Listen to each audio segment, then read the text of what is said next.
শাহবাগের উন্মুক্ত মঞ্চ থেকে যে স্পিরিট ছড়িয়ে পড়েছিল পুরো বাংলাদেশে, সেই স্পিরিটের অন্যতম পূর্ণভূমি মাওলানা ভাসানী কিংবা শহীদ মারুফের এই পূর্ণভূমি আজকের এই টাঙ্গাইলে এই উন্মুক্ত মাঠে উপস্থিত ছাত্র জনতার সামনে আমাদের কথাগুলো সেই স্লোগান দিয়ে শুরু করতে চাই, যে স্লোগান দিয়ে প্রকম্পিত হয়েছিল শাহবাগের সেই উন্মুক্ত চত্বর থেকে টাঙ্গাইল সহ পুরো বাংলাদেশ।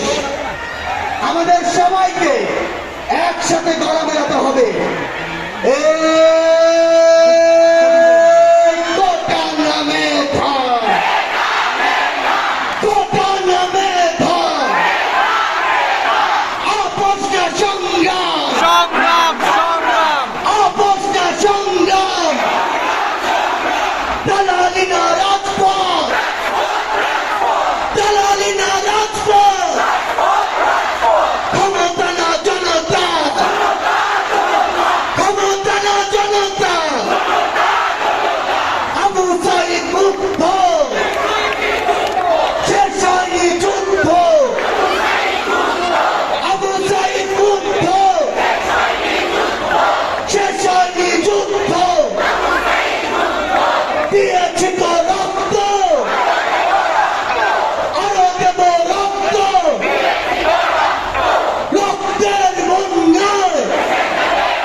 তরুণ সমাজ, ছাত্র জনতা একসাথে যখন রক্তের বন্যা বইয়ে নিজের জীবনকে বিসর্জন দিয়ে সকল অন্যায়কে ভাসিয়ে দিতে প্রস্তুত, ঠিক তখনই আজকের এই মঞ্চে বসে চোখের সামনে সবার প্রথম যে প্ল্যাকার্ডটি, যে ব্যানারটি চোখে পড়েছে, সেটি হচ্ছে উপজেলা ভূমি অফিস টাঙ্গাইল সদর টাঙ্গাইল।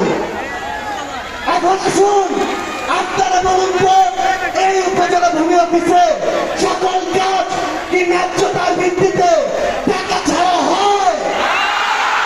তাহলে টাকা দিয়ে আমার ন্যায্য অধিকার এই ভূমি অফিস থেকে আদায় করে নেওয়ার জন্য আমরা কি ওই অভ্যুত্থান ঘটিয়েছি? তাহলে আজকে থেকে শুধু এই ভূমি অফিস নয়, আপনারা এই টাঙ্গাইলের যে কোনো অন্যায় দেখলে আপনারা অবশ্যই আপনাদের ব্যক্তিগত জায়গা থেকে সেই প্রতিবাদটি জানাবেন কিনা? আমরা জানতে পেরেছি আপনার এই যে মেডিকেল কলেজ, এই মেডিকেল কলেজের নাম ছিল টাঙ্গাইল মেডিকেল কলেজ।